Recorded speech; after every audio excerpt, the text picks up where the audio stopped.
दीपक एक सरकारी अफसर जो ट्रेन में बैठकर कहीं जा रहा होता है, रास्ते में उसे भूख लगने लगती है। वह ट्रेन से उतरता है और प्लेटफार्म पर देखता है कि खाने के लिए कुछ है या नहीं है। वह प्लेटफार्म पर बहुत सारी महिलाओं को समोसा बेचते हुए देखता है, तो समोसा खरीदने के लिए एक महिला को जब वह अपने पास बुलाता है, जो वह महिला उसके पास आती है, तो उसे देखकर दीपक जो सतम्ब रह जाता है। वह महिला और कोई नहीं होती, उसकी पत्नी होती है, जिसको उसने आज से 4 साल पहले तलाक दे दिया था।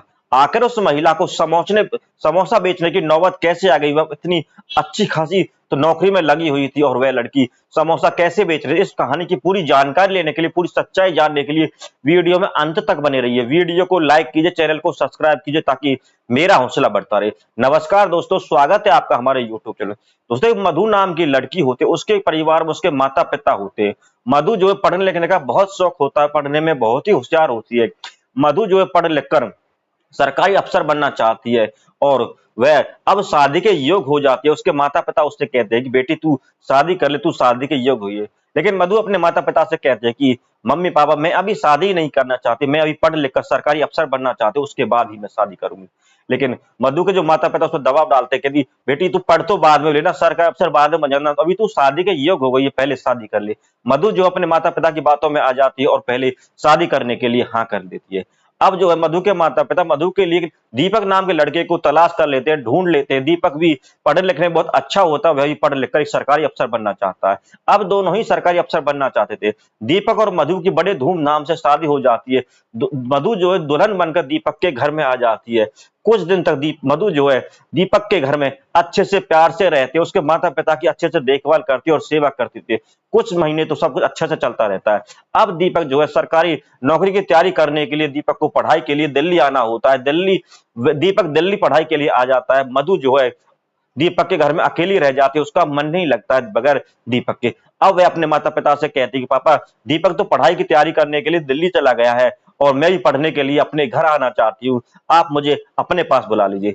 अब जो मधु का पिता पापा होता है, वह दीपक से फोन करके पूछता है कि बेटा तुम पढ़ने के लिए दिल्ली आ गए हो, कुछ दिन के लिए मधु को मैं अपने पास ले आऊं। तो दीपक कह देता क्यों नहीं पापा, मधु को आप अपने घर लेके आ सकते हो। अब जो है मधु का पापा मधु को लेकर अपने घर आ जाता है, मधु अपने मायके आ जाती है और मधु का पापा भी मधु का एडमिशन के इंस्टीट्यूट में करा देता है। वह भी सरकारी नौकरी की तैयारी कर लगती है, क्योंकि उसने बहुत सारे सरकारी नौकरी के फॉर्म भर रखे होते हैं और वह सरकारी नौकरी की तैयारी करने लगती है। अब जो है मधु की सरकारी नौकरी लग जाती है। जब मधु की सरकारी नौकरी लगती है तो इस बात को सुनकर दीपक के घर वाले और मधु के घर वाले बहुत ही खुश होते हैं। दीपक इतना खुश होता है कि वह गांव और मोहल्ले में अपने यार दोस्तों में मिठाई बांटता है कि उसकी पत्नी की सरकारी नौकरी लगे। दीपक को इस बात की बहुत ज्यादा खुशी होती है। अब जो है मधु जो है अपने मायके से ही अपनी नौकरी नौकरी की ड्यूटी पे जाने लगती है और वहीं पे ड्यूटी देने लगती है। अब जो है मधु जो है उसके दफ्तर में एक लड़का होता है सोहन, सोहन नाम के लड़के से करीब आने लगती है, उससे अपनी दोस्ती बढ़ाने लगती है। मधु के मन में थोड़ी बेईमानी आ जाती है। मधु मन ही मन में सोचती है कि मेरी सरकारी नौकरी लगी हुई है और इस सोहन की सरकारी नौकरी लगी, क्यों ना मैं इसके नजदीक आ जाऊं, इससे शादी कर लूं और जब मैं इसे शादी कर लूंगी तो हम दोनों की सरकारी नौकरी होगी और हम दोनों की और ज्यादा मौज आदि और ज्यादा बल्ले बल्ले हो जाएगा, हमारा जो परिवार और ज्यादा खुशहाल हो जाएगा। क्योंकि उसके पति दीपक की नौकरी तो अभी लगी नहीं थी, क्या पता उसकी नौकरी लगे या ना लगे, इतने ख्याल मधु के मन में आते रहते। अब मधु जो है सोहन से नजदीकी बढ़ाना शुरू कर देते, उसके करीब आना शुरू कर देती है, उससे मेल झोल बढ़ाती है, उससे उसके साथ खाना पीना करती है, जहां भी देखते उसके साथ आना जाना शुरू हो जाता है। अब दोनों इतने करीब आ गए थे, उन दोनों का प्यार इतना परवान चढ़ गया था कि मधु और सोनू दोनों ने आपस में संबंध भी बना लिए थे, वो इतने करीब आ गए थे। अब मधु जो है अपने मायके से अपने ससुराल आ जाती है। ससुराल आने के बाद जो मधु जो है फोन पर सोहन से काफी समय कई कई घंटे बात करती रहती है, हमेशा उससे फोन से ही बातें करती रहती है। जब दीपक के माता पिता मधु को फोन पे इतना ज्यादा बात करते हुए देखते हैं तो वे मधु से कहते हैं बहू तुम इतना किससे बात करती रहती हो, तुम जब देखो फोन पे ही लगी रहती हो। तो मधु अपने सास ससुर से कहती है कि मम्मी पापा मैं अपने पापा और मम्मी से गांव में बात करती हूँ, कभी कभी मैं अपनी सहेली और अपने ऑफिस के काम से बात करती रहती हूँ। लेकिन मधु के जो सास ससुर होते हैं वह इतने बेवकूफ तो होते नहीं है, वह भी समझदार होते हैं, उन्होंने भी दुनिया देखी होती है।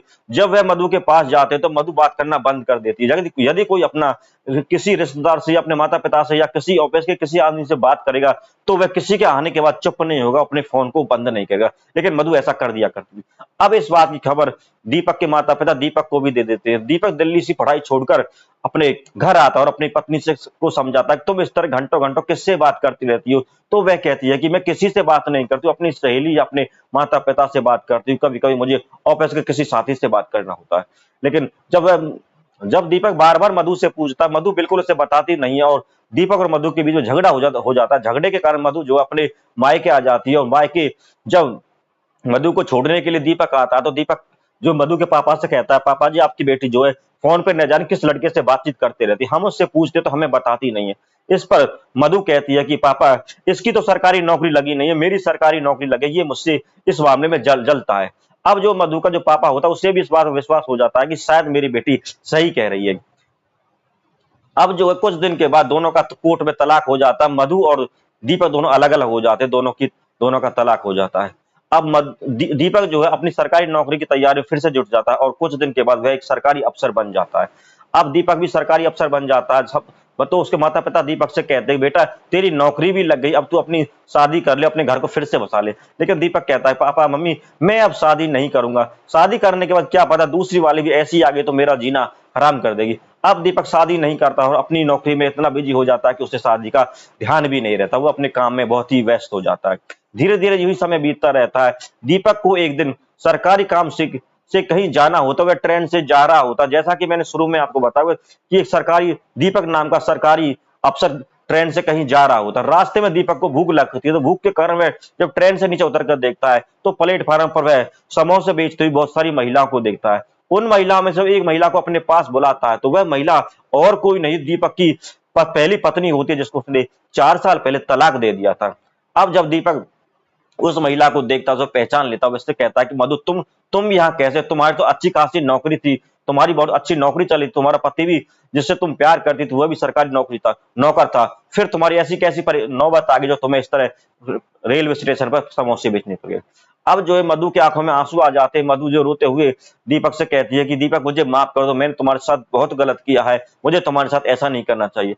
तो दीपक मधु को अपने पास बैठाता हुआ कहता है कोई बात नहीं, जो तुमने कर दिया ठीक है, जो तुमने किया उसकी तुम्हें सजा मिल चुकी है, तुम मुझसे अलग हो गए, मेरा तेरा तलाक हो गया। अब मुझे ये बता तुम्हारे ऐसी कैसे परेशानी हुई।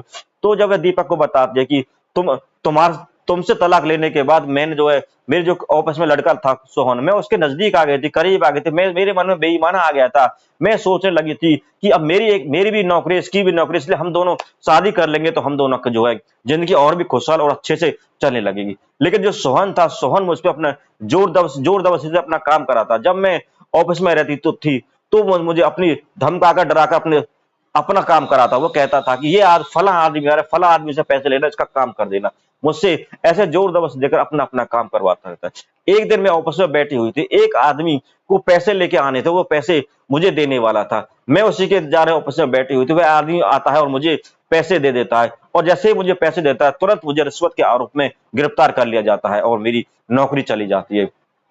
अब जब मैं सोहन से मिलती हूँ, सोहन के करीब आते, सोहन भी मुझसे छुटकारा पाना चाहता। वह कहता है कि अब तुम्हारी नौकरी भी चली गई है, अब तुम मेरे किसी काम की नहीं हो, तुम तो मेरे पर बोझ हो, मेरा खर्चा बढ़ाती रहोगी, अब मैं तुम्हारे साथ नहीं रह सकता, तुम मुझे छोड़ के चली जाओ। अब जब मैं वह मुझसे छुटकारा पाना चाहता है, वो मुझे छोड़ देता है। अब मैं अपने माता पिता के पास भी नहीं जा सकती, क्योंकि तुम्हारे जाने के बाद मेरे माता पिता को भी मेरी असलियत पता लग गई थी। उन्होंने पता लग गया था कि जो हमारा दामाद था दीपक वो सही बोल रहा था, हमारी बेटी झूठ बोल रही थी, इसका ऑफिस में किसी लड़के के साथ चक्कर था, इसलिए वो इस तरह की बातें कर रही थी। अब मेरे माता पिता ने कह दिया तुम हमारे लिए मर चुकी हो और हम तुम्हारे लिए मर चुके, इसलिए तुम हमारे घर में आने की जरूरत नहीं। अब मैं सोहन के साथ तो जा नहीं सकती थी, अपने माता पिता के पास भी नहीं आ सकती, तो मैं अब करूं तो क्या करूं। इसलिए मैंने अपना एक मकान किराए पे लिया और वहीं पे रह लिया और अपना गुजारा चलाने के लिए मैंने समोसे बनाकर प्लेटफार्म पे बेचना शुरू कर दिया।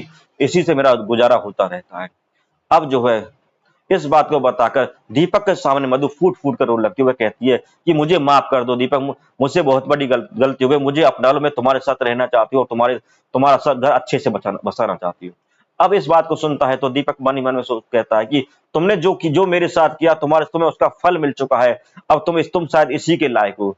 लेकिन जो मधु होती है, बार बार रोती गड़कती रहती है, उसके पैरों में पड़ती रहती है दीपक के। दीपक को भी दया आ जाती है। वह अपना फोन निकालता है, फोन निकाल के अपनी माँ से कहता है कि माँ, तुम्हारी जो पहली बहू है मधु, वह अपने घर में, वह हमारे साथ साथ घर में रहना चाहती है और मुझसे शादी करके मेरे साथ रहना चाहती है। तो इस पर दीपक की माँ बगैर सोचे समझे कहती है कि सुबह का भूला शाम को घर आ जाए तो उसे भूला नहीं कहता। तुम बेटा मधु को अपने साथ जल्दी घर ले आओ, हम तुम दोनों की शादी कर देंगे, हंसी खुशी तुम रहना। अब जो है दीपक मधु को लेकर अपने घर आ जाता है। मधु के माता पिता को बुलाया जाता है और दीपक के माता पिता और मधु के माता पिता मिलकर दोनों की दोबारा मंदिर में शादी करा देते। तो हंसी खुशी प्यार से रहने लगते हैं दोस्तों। जैसे जैसे जैसा मधु ने किया था, ऐसे ऐसी बहुत सारी हमारे समाज में, हमारे घर परिवार में महिला होती है जो नौकरी मिलने के बाद उनके पर निकल आते, उनके पैर जमीन पर नहीं रहते। उनको ऐसा नहीं करना चाहिए। उनको अगर वो ऐसा करती है तो उनको भी मधु जैसी ठोकर भी कई बार लग सकती है। दोस्तों वो कहते हैं कि बादाम खाने से अकल आती है, बादाम खाने से अकल नहीं आती है। मेरा मानना है कि ठोकर खाने से अकल आती है। जैसे इस कहानी में इस मधु नाम की लड़की को ठोकर खाने से अकल आई। अब वह फिर वही अपने पुराने पति दीपक के पास फिर आ गई और रोते झीकते पिटते फिर वही उसी के पास आ गई। एक बार तो लोग गुमराह हो जाते हैं, इधर उधर भाग लेते हैं, लेकिन फिर उनको वहीं आना पड़ता है। दोस्तों इस तरह की कहानी आपको बहुत ज्यादा सीख देने वाली कहानी होती है। इन कहानियों की सीख को अगर अपने जीवन में उतारते हैं तो आपको अपने जीवन में कभी भी नुकसान नहीं उठाएंगे और कभी किसी चीज की कोई कमी नहीं होगी।